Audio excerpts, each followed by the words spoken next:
انکار رسالت کے اسباب جان لینے کے بعد یہ جاننا بھی اتنا ہی ضروری ہے کہ مشرکین مکہ نے عداوت و جہالت میں نبی آخر الزمان صلی اللہ علیہ وسلم اور ان کے پیروکار صحابہ کرام رضی اللہ عنہم اجمعین کے ساتھ کیا سلوک کیا اور اس پر انہوں نے کس قسم کے جوابی رد عمل کا اظہار کیا، تاکہ دین پر چلنے والے افراد جان لیں کہ تبلیغ دین کے فریضے کو سر انجام دینے پر آج بھی کفار اور جاہلی معاشرہ کس قسم کے اونچے ہٹ کنڈے اختیار کر سکتا ہے اور داعی کا اس پر کیا رد عمل ہونا چاہیے۔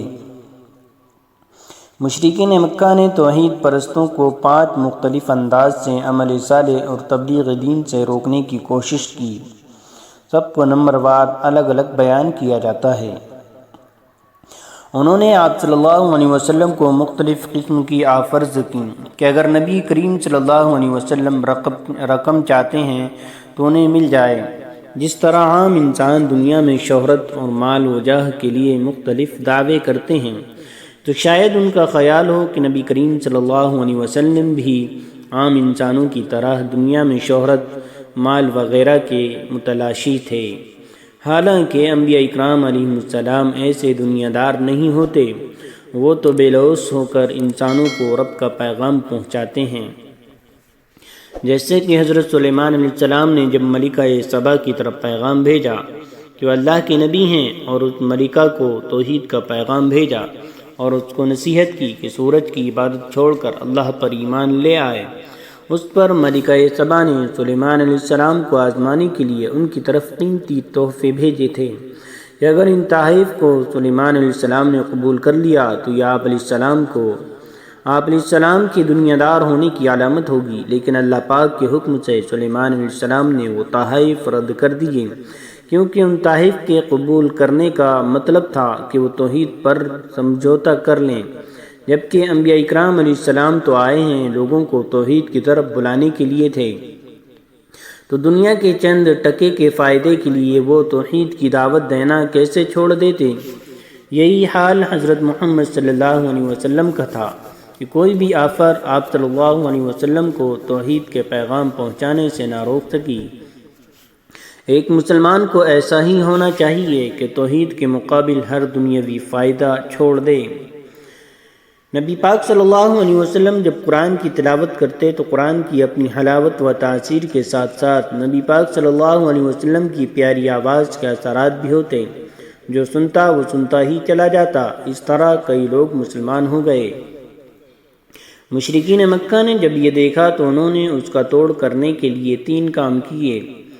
جب قرآن پڑھا جاتا تو شور کرنے لگتے تاکہ کسی کو قرآن کی آواز صحیح طرح سنائی نہ دے۔ گانے موسیقی لگاتے۔ یہ بات بالکل درست ہے کہ جہاں موسیقی ہوگی وہاں قرآن کے اثرات کم ہو جاتے ہیں۔ جو کان گانے و موسیقی سننے کے عادی ہو جاتے ہیں، ان کے دل قرآن کی مٹاس سے ناآشنا ہو جاتے ہیں۔ عرب میں ایک آدمی تھا جس کا نام نضر بن حارث تھا۔ وہ کسی علاقے میں امپورٹ ایکسپورٹ کرتا تھا۔ وہاں اس نے یہ دیکھا کہ لوگ 2 قسم کے افراد کو بہت توجہ سے سنتے ہیں، ایک موسیقی و مغنیہ اور دوسرا قصہ گوئی۔ اس نے وہاں سے آلات موسیقی اور چند قصے کہانیاں سنانے والے افراد کو لیا اور مکہ آ گیا۔ پھر جہاں کہیں آپ صلی اللہ علیہ وسلم قرآن مجید کی تلاوت کرتے، مشرکین مکہ وہاں موسیقی شروع کر دیتے۔ موسیقی اسلام میں حرام ہے۔ آلات موسیقی کی حلت کا اسلام میں کوئی تصور نہیں۔ ڈھول یا ڈھولکی کو عربی میں کوبا کہا جاتا ہے۔ حدیث میں اس کی واضح الفاظ کے ساتھ اسے حرام قرار دیا گیا ہے۔ شراب، جوا اور ڈھول حرام قرار دے دی گئی ہے اور ہر نشے آور چیز حرام ہے۔ سفیان رحمۃ اللہ علیہ کہتے ہیں، میں نے علی بن بزیمہ سے کوبا کے بارے میں پوچھا تو انہوں نے کہا وہ ڈھول ہے، بلکہ ہر قسم کے میوزیکل انسٹرومنٹ کو حرام کہا گیا ہے۔ نبی کریم صلی اللہ علیہ وسلم نے فرمایا کہ میری امت میں ایسے برے لوگ پیدا ہو جائیں گے جو زناکاری، ریشم کا پہننا، شراب پینا اور گانے بجانے کو حلال بنا لیں گے۔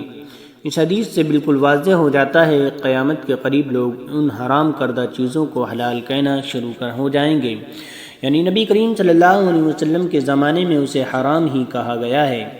آج کل بھی کئی ایک نام نہاد اسکالر کہتے نظر آتے ہیں کہ دور نبوی صلی اللہ علیہ وسلم میں جس موسیقی کو حرام قرار دیا گیا تھا وہ اور تھی، آج کل کی موسیقی تو روح کی غذا ہے، بلکہ بعض تو یہاں تک کہتے پائے جاتے ہیں نعوذ باللہ من ذالک۔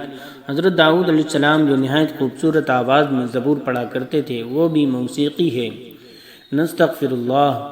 ان سے کوئی سوال کرے کہ موسیقی اگر روح کی غذا ہے تو جب انسان کی روح نکل رہی ہوتی ہے اس وقت اس کے قریب گانے کیوں نہیں لگاتے، کلمہ کیوں یاد آتا ہے؟ اسی لیے کہ موسیقی روح کی غذا نہیں، سزا ہے۔ قرآن مجید روح کی اصل غذا ہے، ارشاد باری تعالی ہے، جان لو اللہ کے ذکر میں دلوں کو اطمینان ہے، اور قرآن مجید کو ذکر کہا جاتا ہے۔ دوسری بات یہ کہ حضرت داؤد علیہ السلام خوبصورت آواز میں زبور پڑھتے تھے لیکن کسی میوزیکل انسٹرومنٹ کے بغیر پڑھتے تھے۔ ان کے خوبصورت آواز میں زبور پڑھنے سے تو یہ ثابت ہوتا ہے کہ وہ اپنی الہامی کتاب کی تلاوت کرتے تھے۔ ہمیں اپنی کتاب قرآن مجید کو خوبصورت آواز میں پڑھنا چاہیے، اس سے موسیقی کہاں سے ثابت ہوئی؟ بات اصل میں وہی ہے کہ موسیقی حرام ہے، اور حدیث کے مطابق بعض افراد قیامت کے قریب اسے حلال بنانے کی کوشش کریں گے۔ قرآن مجید روح کی غذا ہے اور موسیقی روح کی سزا ہے۔ اللہ پاک ہم سب کو موسیقی گانے بجانے سے دور کرے اور خوبصورت آواز میں قرآن پاک پڑھنے کی توفیق عطا کرے، آمین۔ قرآن مجید میں چونکہ بہت سے قصے بیان ہوئے ہیں، جیسا کہ حضرت موسیٰ علیہ السلام اور فرعون کے واقعات، غار والے نوجوانوں کا واقعہ، آگ کی خندق میں ڈالے جانے کا واقعہ، ڈیم بنانے والی قوم کا واقعہ، اسی طرح اور بے شمار واقعات ہیں۔ مشرکین مکہ نے شاید یہ سمجھا کہ حضرت محمد صلی اللہ علیہ وسلم یہ واقعات سناتے ہیں، اس لیے لوگ آپ کی باتیں سننے لگ جاتے ہیں اور بعد میں بت پرستی چھوڑ دیتے ہیں۔ انہوں نے بھی مختلف قصے سنانے شروع کر دیے، لیکن ان کا یہ حربہ بھی ناکام رہا، کیونکہ قرآن مجید صرف قصے ہی نہیں بیان کرتا بلکہ ان قصوں میں انسان کے لیے جو عبرت و نصیحت ہے وہ بھی بیان کرتا ہے۔ ویسے بھی قرآن کا اسلوب ایسا پیارا ہے کہ جسے نہ بھی سمجھ ہو وہ بھی سنتا چلا جاتا ہے۔ جیسے کہ کل بھی لوگ قرآن کا مطلب نہیں جانتے مگر پھر بھی بڑے شوق سے قرآن سنتے ہیں، اور سنیں بھی کیوں نہ، یہ قرآن ہے، یہ اتنا پیارا ہے کیونکہ یہ اللہ پاک کا کلام ہے جس سے انسان کبھی نہیں اکتاتا۔ انسان کی عادت ہے کہ جب وہ کسی سے نفرت کرتا ہے تو اپنا غصہ نکالنے کے لیے ہاتھ پائی کرنے لگتا ہے، ہاتھا پائی کرنے لگتا ہے۔ ایسا ہی مشرکین مکہ نے بھی کیا کہ جب انہوں نے یہ دیکھا کہ مسلمان بڑھتے ہی جا رہے ہیں تو انہوں نے ان پر ظلم و ستم کرنے شروع کر دیے، ایسے ظلم کیے کہ انسان ان کے تصور سے ہی کانپ جاتا ہے۔